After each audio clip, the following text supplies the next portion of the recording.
Yapaka et le Ligueur vous présentent Être parent c'est, un podcast qui donne la parole aux parents. Des femmes et des hommes y témoignent de leur quotidien avec leurs enfants, leurs difficultés, leurs questionnements, leurs astuces et autres bouts de ficelle. Chaque quinzaine, retrouvez un nouvel épisode Être parent c'est sur toutes les plateformes de podcast. Bonne écoute! Je m'appelle Nabou. Je suis maman d'un petit garçon de 4 ans. Je suis aussi étudiante à l'ULB. Je fais mon master 2 ici. J'ai eu une année de passerelle en 2019. Et donc, avant ça, j'ai été demandeuse d'asile. Et donc, j'étais au centre fait d'asile de Rixensart. En ce moment, j'habite pas loin de Rixensart avec mon fils. Et on est tout seul, donc je dois m'occuper de lui, je dirais H24, de A à Z. Et donc, avec les études et tout, c'est pas facile. Être maman, pour moi, c'est être forte, puissante, fière, digne, honnête, valeureuse. Pour moi, c'est ça, être maman. Parce qu'on a besoin de toutes ces choses-là pour pouvoir tenir le poids d'être maman. Ça a été difficile quand même parce que quand je venais ici, il avait eu 7-8 mois, c'était un bébé. Et donc quand je suis venue en Belgique, c'était difficile parce que j'avais personne et tout. Et je suis allée direct au Petit Château pour demander l'asile. Et de là-bas, j'ai fait 3 semaines au Petit Château avant qu'on me transfère à Banne. Centre de Croix-Rouge de Banna qui est derrière Liège, 1 heure de bus je dirais de Liège. Et donc j'ai été là-bas, c'était pas facile, je suis tombée malade, j'ai eu des crises de dépression, des crises d'angoisse et tout. Et à Banna, j'ai trouvé là-bas une autre psychologue qui était vraiment... J'aime parler de cette psychologue-là parce que je dirais que c'est elle qui m'a fait sortir peut-être de tout ce que je ressentais. Elle n'a pas essayé de me caresser dans le sens des poils, pas du tout. Ça, je le dis. Oui, parce qu'elle a compris qu'avec moi, on ne doit pas me caresser dans le sens des poils. Non, avec ça, ça ne marche pas. Et elle m'a dit, non, tu ne peux pas te laisser aller comme ça, c'est pas possible. Même si c'est difficile, même si tu ne vas pas bien, même si tu vas mal et tout, tu dois pas laisser tomber. Parce que je disais que j'avais besoin de reprendre mes études. Après tout ce que j'ai vécu, j'ai besoin de me retrouver parce qu'il n'y a que ça qui m'appartient. Parce que je dis que peut-être il y a beaucoup de choses dans la vie. Tu as besoin de l'accord de quelqu'un. Au moins ça, je sais que si je travaille bien, j'aurai les bons résultats et je pourrai avoir mon diplôme avant d'avoir une autre étape de ma vie. Et donc ma psychologue, elle m'a dit, ok, tu vas t'inscrire, tu vas faire ta demande d'admission dans les universités.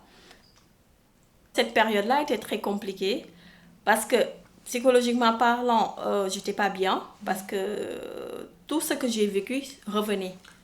Et je devais vivre avec ça. En même temps, je devais m'occuper de mon fils qui était encore, peut-être qui marchait pas encore, qui était encore un bébé et que j'allaitais aussi parce qu'il n'a pas pris le biberon. Il ne voulait même pas. Je l'ai allaité pendant 2 ans, complet.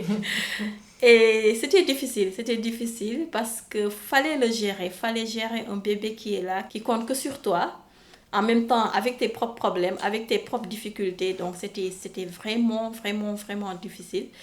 J'étais la seule qui faisait des études à l'université.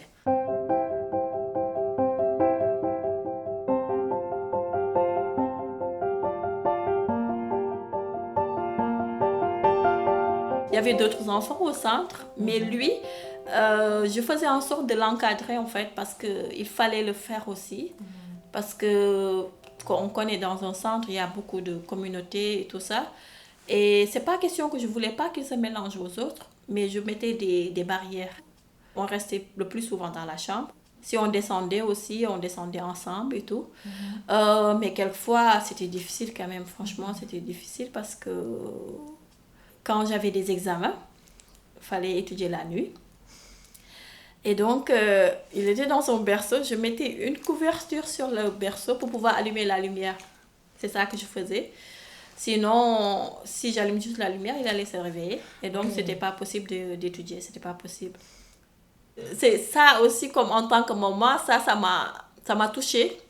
Le fait que quand je devais aller laver mon fils le soir, c'était difficile parce que fallait voir si peut-être quelquefois le personnel a accepté de nous donner de nous ouvrir la salle de bain bébé des mineurs.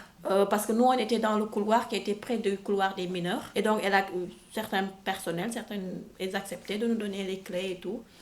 Mais quelquefois, si elles ne sont pas là-bas, ou bien si la personne n'accepte pas, tu es obligé de descendre, ou bien d'aller sur les douches, ou bien de laver ton fils. Mais moi, je préférais laver mon fils dans ma chambre.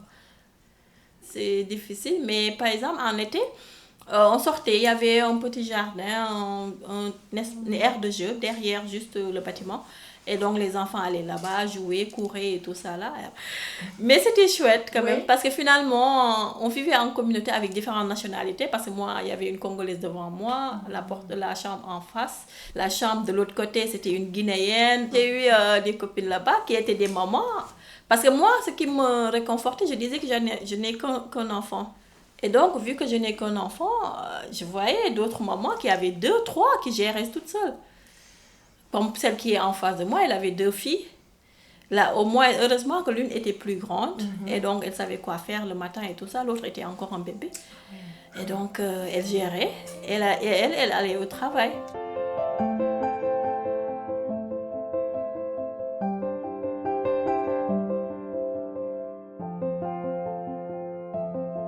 Depuis que j'ai eu mes papiers et que j'ai déménagé, et j'ai déménagé pas loin du centre en plus, j'ai eu un appartement.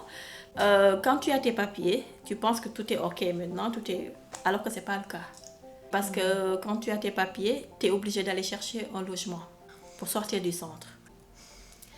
Je dirais que là, j'ai joué la carte de l'empathie.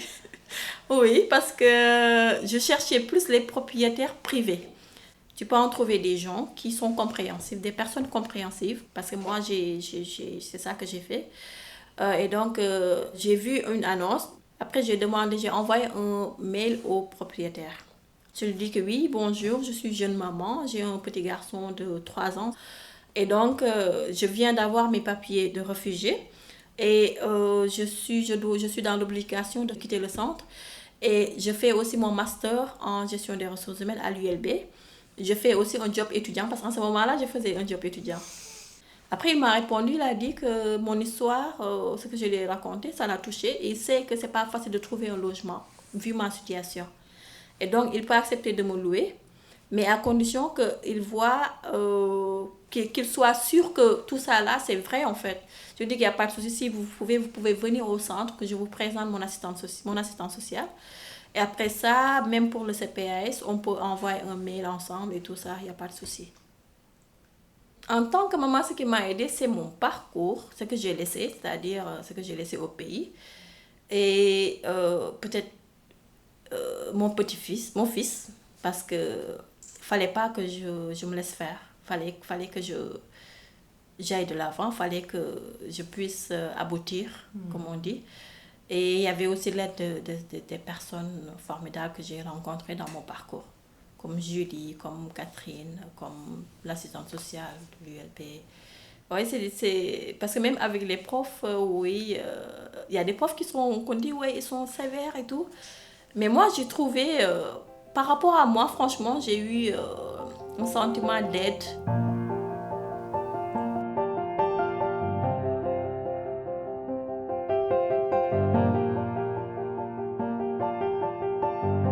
Sans mes humeurs parce que c'est comme s'il savait que s'il me dit ça, ça allait faire descendre un peu la tension. Il me dit, maman, je t'aime. Ou maman, tu es belle. Maman, tu es belle. Je dis, ok. Toi aussi, tu es un beau petit garçon, tu es gentil et tout. Et là, on se fait des câlins. Et maintenant, on a instauré, je dirais, une nouvelle méthode. Chaque matin, il faut le câlin du matin. Il y a rien à faire. Même si je ne le fais pas plus tard qu'aujourd'hui. J'ai oublié, il lui dit, maman, le câlin du matin. Et il vient, il me fait le câlin. Et donc, notre relation est très fusionnelle. C'est beau, ces trucs et tout, mais quelquefois, on a envie franchement de se retrouver, quoi. C'est pas tout le temps chouette, non. quelquefois, franchement, j'ai envie de voler de mes propres ailes. C'est ok d'avoir ma fille, quoi.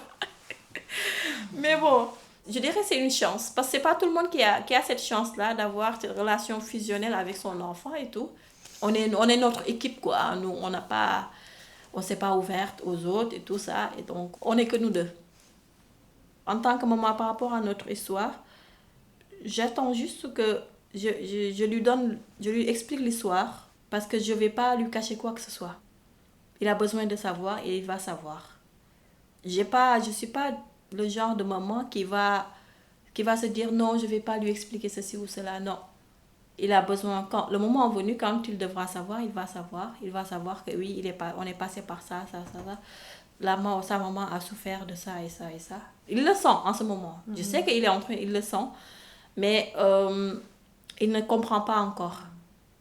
Il ne comprend pas encore. Et en tant que maman, c'est de mon devoir qu'il sache d'où il vient. Et cela lui permettra de savoir là où il va aller. Il faut toujours tenir compte de son passé pour aller de l'avant.